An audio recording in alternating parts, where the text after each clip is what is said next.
So, as I've been talking about the Skylanders and their backstories, I've kind of developed a research pattern that I would follow for nearly every Skylander. Find the development history, if it was documented at all, find the backstory, look around for any alternate backstories, if said alternate backstory exists, cross-reference them to get a more complete picture, find any extra stuff, then bada boom, bada bing, that Skylanders section is complete.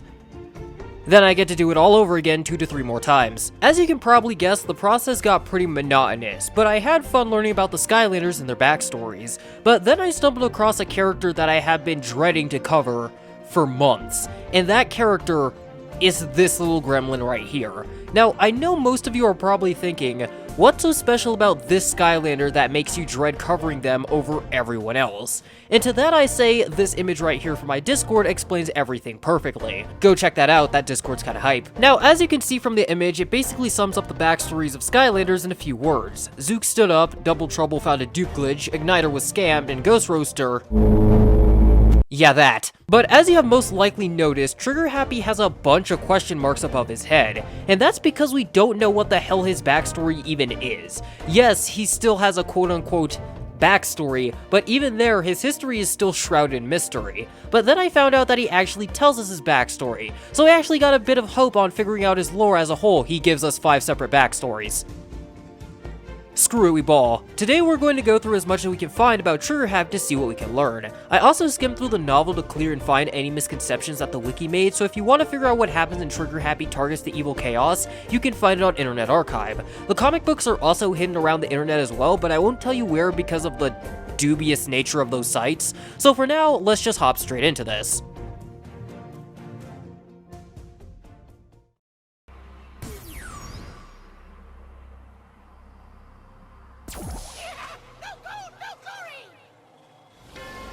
Now, before we get into the Gremlin's history proper, we have to take a quick look at his development history, so let's not stall and get going. Now, according to Natlo, Trigger Happy was the first Skylander outside of the original 4 to be designed, and I honestly don't know who the original 4 is, so we'll touch upon that on a later date. Instead of randomly pulling money out of the blue, he was originally supposed to shoot the coins you gather, but it would be scrapped due to the Skylander's main design tenet at the time.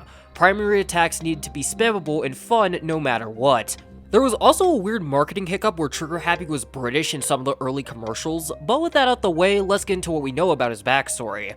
Now, nobody exactly knows where Trigger Happy came from, but the first time people ever spotted him was when he appeared in a tough frontier town in the furthest reaches of Skylands. At the time, the town was dealing with a bandit problem, but one day, when they got bored of terrorizing the town with their bad breath and sheep shearing jokes, they decided to rob the local bank, parking their dragons outside ready for a quick getaway.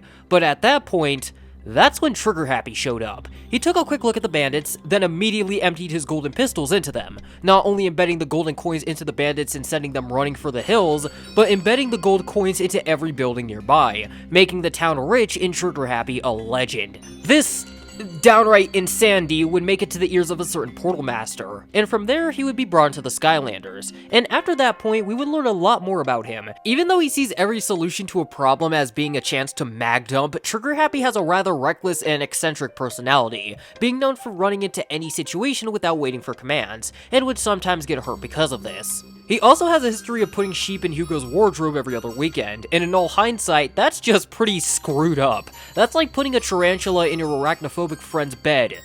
Consistently. Like, has he faced any sort of consequence for this? Like, I feel like he should. The only time Trigger Happy really chills out is whenever he's listening to the adventures of his friends, and even though he doesn't really look like it, he actually is pretty fond of role-playing. So with that out the way, let's get into his history after his backstory. The first thing I found him showing up in was Spyro vs. the Mega Monsters, first making his appearance in a sparring match with Jetvac, Spyro, and Drill Sergeant, only to get singed along with Drill Sergeant by Spyro's Daybringer flame attack, which he had been trying to master. He would then make another appearance when the Eternal Archives was under siege by giant monsters, and if you want to learn more about that, go check out the Stealth Elf video because we have more important things to discuss. Like how he metaphorically got it back in blood when Kaos robbed him. And since this happens and Trigger Happy targets the evil Kaos, let's get going. But I do have to give you guys a spoiler warning since this is the last book in the saga and it's pretty much an ending to everything, so if you don't want to be spoiled, skip to this timestamp. After he, Smolder Dash, and Food Fight returned to the academy after fighting a rampaging water viper, they would be sent on another mission by Eon to the Wool Mountains to find the magic segment of the Mask of Power. While they were there, they would be attacked by Kaos and his bombers while they were searching, but they would be able to push them back, and soon after, they would find the mask piece disguised as a sheep. After they got the magic segment of the mask back to the Citadel, however, it, along with the other segments that the Skylanders had found, would be stolen by a Goliath Drow that had been serving Kaos. So Trigger Happy, along with the other Skylanders who had taken part in looking for the other segments of the mask, were teleported to Kaos' castle by Eon to stop Kaos from using it, and even though they were able to reach him, they were still too late to stop him from donning the mask and stealing their powers. Before Kaos could even finish them off, Eon would quickly teleport everyone back to the Citadel, and since many of the Skylanders were out of commission, that gave Kaos all the time to wreak havoc across Skylands for the umpteenth time. Trigger Happy was very distraught by this outcome, as he lost his accuracy with his golden pistols, along with the other Skylanders as they had also lost their powers, but his spirit, along with the others, was lifted when Spyro encouraged them not to give up. Knowing that Kaos would likely show up at the Citadel, the Skylanders created a makeshift barrier to protect the Core of Light, and soon after, Kaos would arrive, and even though he was anxious, he and the other Skylanders were ready to fight. Thanks to the power of the mask, however, Kaos practically bulldozed through everyone, trapping the Skylanders in ice barriers and ensnaring Eon and Vine specifically before destroying the Skylanders barricade.